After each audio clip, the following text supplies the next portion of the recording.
सभी को राधे राधे। तो मैं जा रही हूँ मालवा से निमाड़ यानी कि खंडवा एरिया में, और मुझे बहुत खुशी हो रही है इस बात की कि हम लोग बाहर घूमने निकल रहे हैं। और दूसरी बात भी है कि मैं अपनी बहन से भी मिलूँगी, तो मुझे इसलिए बहुत डबल खुशी मिल रही है।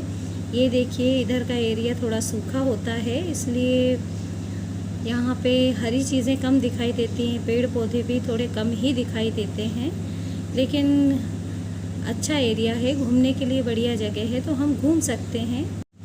मैं अपनी पूरी फैमिली के साथ जा रही हूँ, इसमें मेरे ससुर भी साथ में जा रहे हैं। उनको भी वहाँ काम है, तो हम रिश्तेदारों से मिलेंगे जो कि उनसे संबंधित हैं, और हमारी सास की भी सास है, उनके भी रिश्तेदार हैं, तो हम उनसे भी मिलेंगे। और मैं तो पहली बार जाऊंगी वहाँ पर, बाकी मुझे तो मेरी बहन से मिलने की भी बहुत ज़्यादा खुशी होगी, मैं इसीलिए भी जा रही हूँ।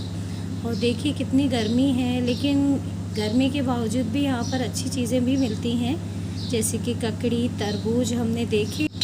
गर्मी का समय हो और ककड़ी और तरबूज और फ्रूट्स और भी रहते हैं, जो अगर मिल जाते हैं तो हमें गर्मी का एहसास कम होता है, इसलिए हमें ये सब चीज़ें सफ़र में शामिल करते रहना चाहिए। तो हमने भी की है, और ककड़ी इतनी ताज़ी है ना कि मैं क्या बताऊँ, बहुत ही मज़ा आ रहा था उसको खाने में।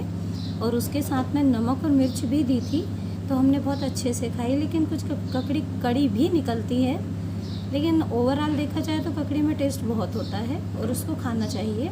तो हम खाते हुए आराम से जा रहे हैं और मजाक भी कर रहे हैं। ऐसी बहुत सी बातें हैं जो खंडवा से जुड़ी हुई हैं, तो उन बातों को भी हम शेयर करते चले जा रहे हैं। देखिए, रोड भी काफ़ी अच्छी कंडीशन में है यहाँ पे, तो रोड अच्छा होता है तो सफ़र भी हमारा अच्छा होता है, ज़्यादा थकान भरा नहीं होता है। तो हम लोग जा रहे हैं, एंजॉय कर रहे हैं। और फैमिली के साथ जाना तो बड़ी सौभाग्य की बात होती है कि जब पूरा परिवार अपने साथ हो। गर्मियों में खेतों में मूंग की फसल और तरबूज की फसल लगा रहे हैं जगह जगह, तो ये देखकर बहुत अच्छा लग रहा है। और इसकी वजह से मौसम में थोड़ी ठंडक भी है। जब मैं छोटी थी तो मैं अपने गांव दादा दादी से मिलने जाती थी, तब मैं खेत में रोज़ जाती थी। जब तो गर्मी की छुट्टी होती थी ना, लेकिन उसके बाद भी हम खेत में जाते थे। और हमारे खेत में एक बहुत बड़ा कुआं था, और पानी ज़्यादा गहराई पे नहीं था, ऊपर से दिखाई देता था क्लियर। और जाम के बड़े बड़े पेड़ लगे थे और नींबू के पेड़ थे, तो हम जाम पे चढ़ के और फिर जाम तोड़ तोड़ के खाते थे और कुएं में फेंक देते थे जो बचे हुए जाम थे। तो पहले उस समय इतनी समझ नहीं थी कि ये काम गलत है, नहीं करना चाहिए, लेकिन हम करते थे। और हमारे दादाजी हमको बहुत डांटते थे कि तुम लोग खेत में आके पूरा उल्टा ही काम करते हो। लेकिन बहुत मज़ा आता था डांट खाने में भी, क्योंकि कोई ऐसा व्यक्ति होना भी तो चाहिए जो हमें डांटे। आज वो डांट बड़ी याद आती है कि काश आज भी ऐसे हमारे साथ में परिवार में बड़े बुजुर्ग होते तो हमारी गलतियों पे बताते। तो ऐसा सोच के मुझे अभी भी याद आती है अपने बुजुर्गों की, दादाजी की, दादी की, नाना नानी, सबको मैं याद करती हूँ, क्योंकि कोई ना कोई ऐसी बात हमारी होती है जो उनसे जुड़ी होती है, हमारे पूर्वज हैं।